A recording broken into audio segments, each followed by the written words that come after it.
Welcome to the Bible in Slow English. Today's reading is Deuteronomy 32. This chapter gives the words to the Song of Moses that was spoken about in chapter 31. Give ear, you heavens, and I will speak. Let the earth hear the words of my mouth. My doctrine will drop as the rain. My speech will condense as the dew, as the misty rain on the tender grass, as the showers on the herb. For I will proclaim Yahweh's name. Ascribe greatness to our God, the rock. His work is perfect, for all his ways are just. A God of faithfulness who does no wrong, just and right is he. They have dealt corruptly with him. They are not his children because of their defect. They are a perverse and crooked generation. Is this the way you repay Yahweh, foolish and unwise people? Isn't he your father who has bought you? He has made you and established you. Remember the days of old. Consider the years of many generations. Ask your father, and he will show you, your elders, and they will tell you.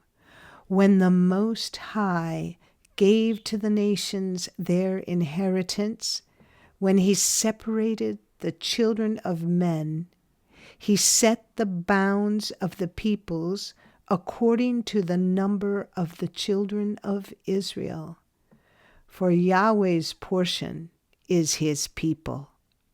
Jacob is the lot of his inheritance. He found him in a desert land, in the waste, howling wilderness. He surrounded him. He cared for him. He kept him as the apple of his eye, as an eagle that stirs up her nest, that flutters over her young. He spread abroad his wings. He took them. He bore them on his feathers. Yahweh alone led him. There was no foreign god with him. He made him ride on the high places of the earth. He ate the increase of the field.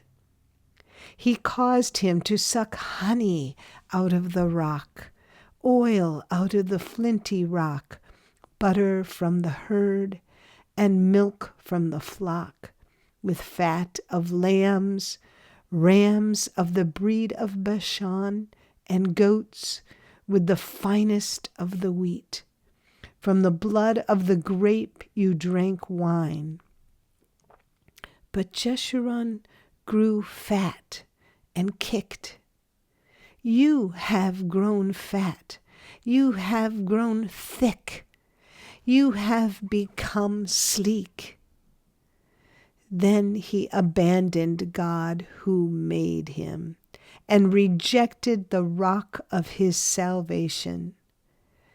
They moved him to jealousy with strange gods. They provoked him to anger with abominations.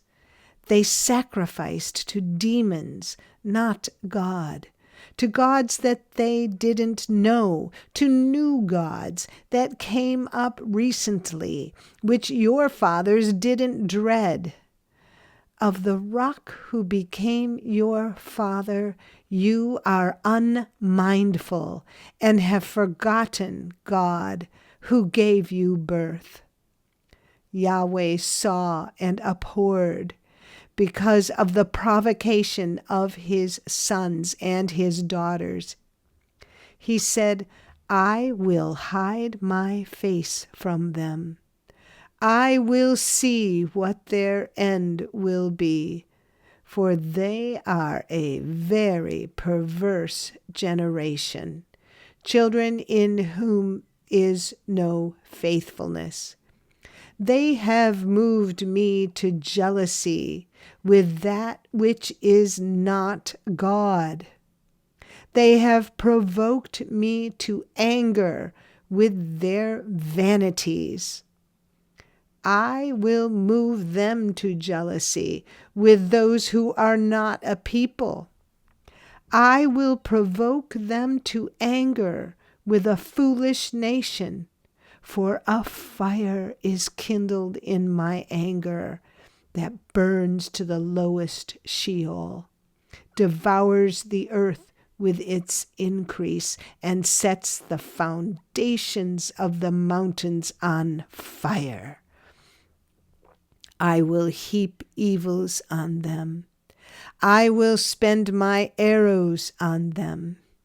They shall be wasted with hunger and devoured with burning heat and bitter destruction. I will send the teeth of animals on them, with the venom of vipers that glide in the dust. Outside the sword will bereave, and in the rooms terror on both young man and virgin, the nursing infant with the gray-haired man. I said that I would scatter them afar. I would make their memory to cease from among men. Were it not that I feared the provocation of the enemy, lest their adversaries should judge wrongly, lest they should say, "Our hand is exalted. Yahweh has not done all this." For they are a nation void of counsel.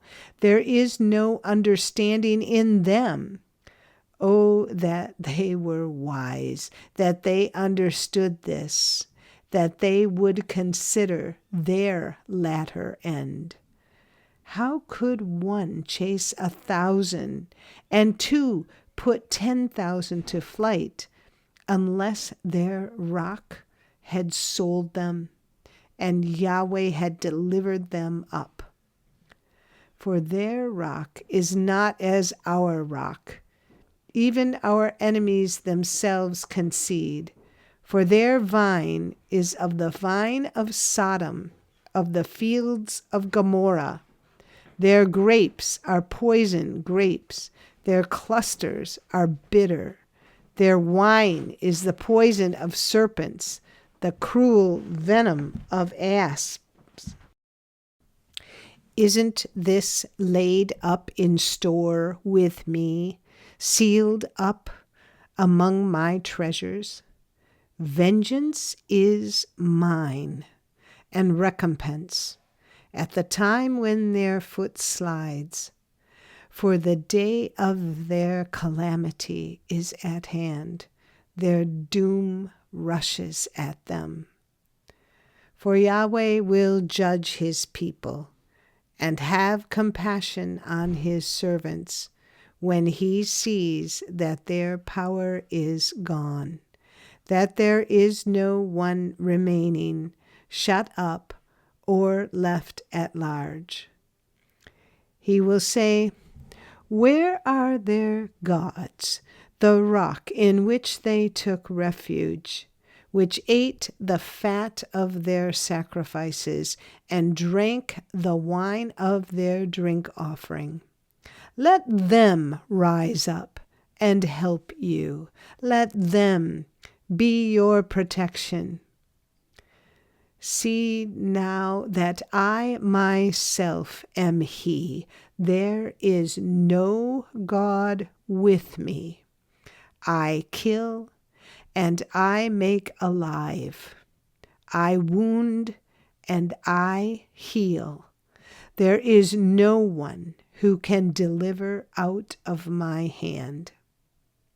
For I lift up my hand to heaven and declare, as I live forever, If I sharpen my glittering sword, my hand grasps it in judgment.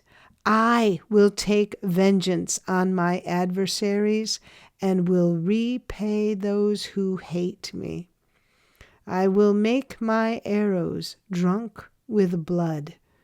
My sword shall devour flesh with the blood of the slain and the captives from the head of the leaders of the enemy.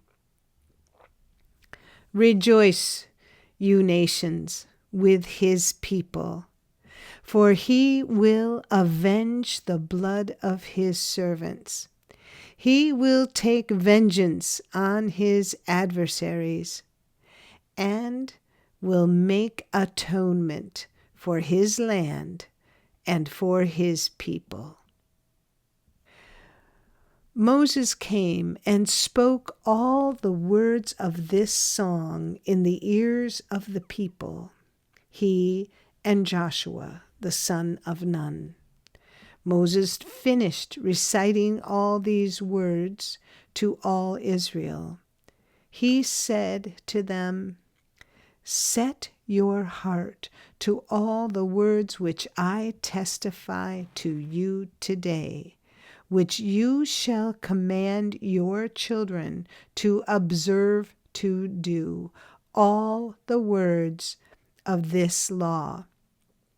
For it is no vain thing for you, because it is your life.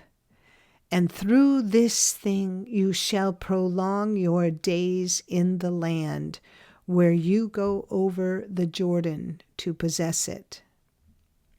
Yahweh spoke to Moses that same day, saying, "Go up into this mountain of Abarim, to Mount Nebo, which is in the land of Moab, that is across from Jericho, and see the land of Canaan, which I give to the children of Israel for a possession.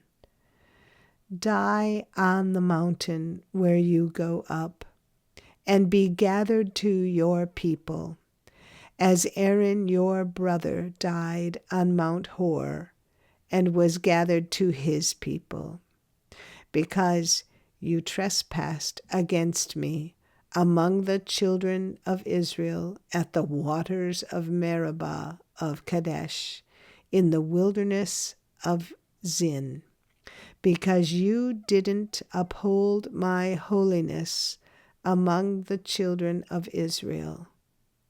For you shall see the land from a distance, but you shall not go there into the land which I give the children of Israel." This is the end of Deuteronomy 32. Come again for the next chapter. And if you found this podcast helpful or interesting, please like us, subscribe, and share us with your friends. Thank you for listening to the Bible in Slow English. This is Janet Benish, your reader.